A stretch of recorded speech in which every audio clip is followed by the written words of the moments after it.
I can ask questions of Absolutely, yes. let's see, Molly, do you think that statement is correct, that that this, by not recognizing the event specifically, that communities of color, specifically Native Americans on campus, will remember that as something very negative that happened? Yes, I think that's a definite statement we can make. We still remember UNL has had issues before with the Native American community, and that's something that we don't only hear here on the university, but we hear when we go home, we hear when we go around the community in Lincoln, in Nebraska. We have the opportunity now to say Nebraska is making a difference in the right direction for Native students, and they're really coming out for Native students now. In the past, we haven't always had that name. Thank you. So that's what I would like to remember as we're moving forward. Thank you. Senator Edgar? Yes. If either bill passes, I guess I'd like to provide my 2 cents in a particular direction. We're going to be encouraging ASUN to work with interested student groups, administration, and the athletic department. I can speak a little bit on the situation that we're talking about. I was in charge of the event staff security at the student gate during the Oklahoma game. I actually have a pretty vivid memory of seeing these particular students in headdresses coming through the gate. I remember I checked 2 of them for the standard weapons and alcohol that event staff always check for. The image of that is burned into my mind, so I understand that this is a very, very emotionally charged and significant event. But I'm sure Senator Derrance can testify to the fact that the challenges that event security staff face are very difficult. There's a lot of variables affecting security at these large type of venues.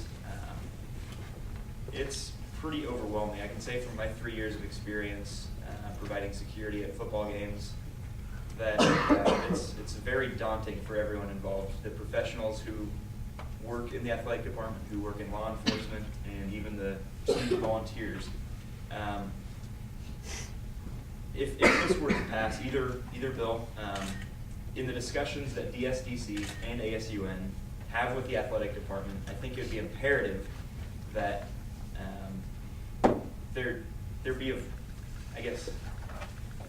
we avoid putting any additional burdens on security staff to watch for cultural sensitivity.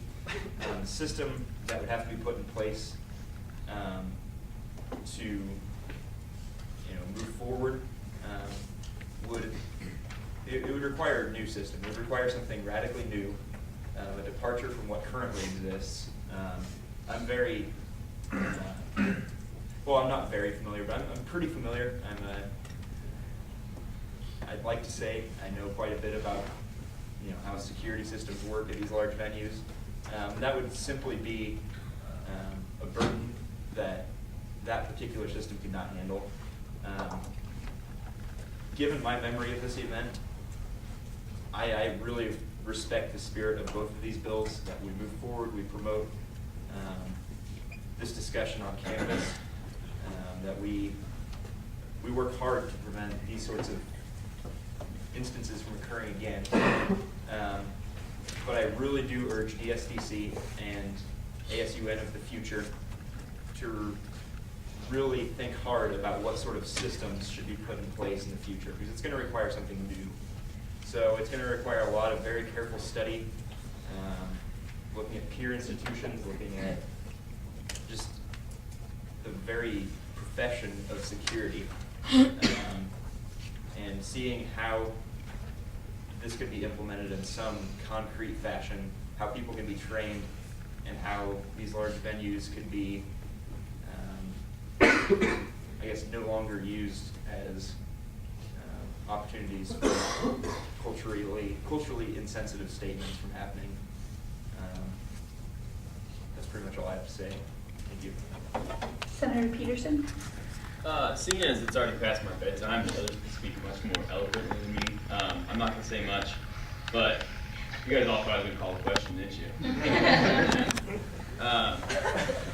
I would say one thing I've heard tonight a lot from the supporters of this bill is that because of the DSDC and what we've passed, we're bound to do something about this. And I think that's true, but I think that President Collins' bill does that just fine. I see no reason to put any more burden on these students to finger point and have a specific instance. It's already been brought to the attention of a lot of people who these students are. They've obviously learned from it. They feel bad. I don't see why we need to continue to point to this specific event when we all know very well that there's probably been a number of other cases on this campus where something like this has happened. So I would urge you to oppose this bill and support the following bill. Senator Whitsett? A few things. I'm getting at a larger goal here in these examples, but the word Nebraska itself means flat water in an indigenous language, and I don't see anyone opposing that. And the very words Native American at times can be offensive. I know some people that prefer to be called Native or indigenous, and I don't know how to best classify that. I don't know how many of you have a $20 bill in your pocket, but Andrew Jackson, whose face is on it, can sometimes be called the Hitler of Native Americans. He led them on the Trail of Tears, all sorts of things. And some Native indigenous people do not carry $20 bills. Also, we brought up, the PSC speaker brought up the swastika, which in the 20th century has been associated with Nazi Germany. But the swastika also, I could draw a swastika on the wall, and if I were a Hindu, a Jainist, or a Buddhist, I would be making a reference towards the sun. So, I mean, that also would be culturally unaware of us to assume that my swastika would be a fascist, Nazi German, anti-Semitic sort of commentary.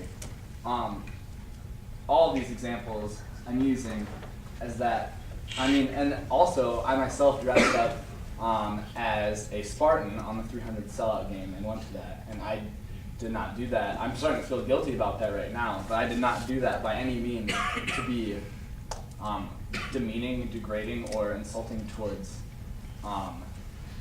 the like 4th century BC or whatnot, Spartans that fought off the Persians, I believe, in the Hellespont. All of these things I'm using to say that there's obviously a big educational boundary. I hope some of what I just said informed you, and I'm starting this educational campaign now, I guess. But I don't see any need to call out students as I feel like this bill does. I feel like it definitely, I mean, the fact that it says several students, it just puts a burden on them, and I don't think that's fair. And I don't know, I'm having a hard time putting it all in words, but I don't support this bill because of the language it uses,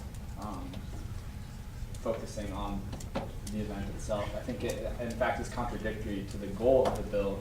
If the goal of the bill is to address the overarching need, I find that pointing at the situation does more to hinder than to help that situation. Senator Salazar? Okay. When we've talked a lot about the diversity, and that's very, very important. But when we pass a diversity plan to establish the need for a diversity plan, we understand that everyone is not perfect. We understand that not everyone has the same amount of understanding about different cultures or different beliefs, and that's why we want to encourage the diversity plan, because it's an educational component. Within the diversity plan itself, we never reprimand a single student for not being knowledgeable about other cultures, about not taking up the opportunity to be educated on certain issues, because we believe that if students want that for themselves, that they can go get it. And the diversity plan does just that. to come and say now that we are going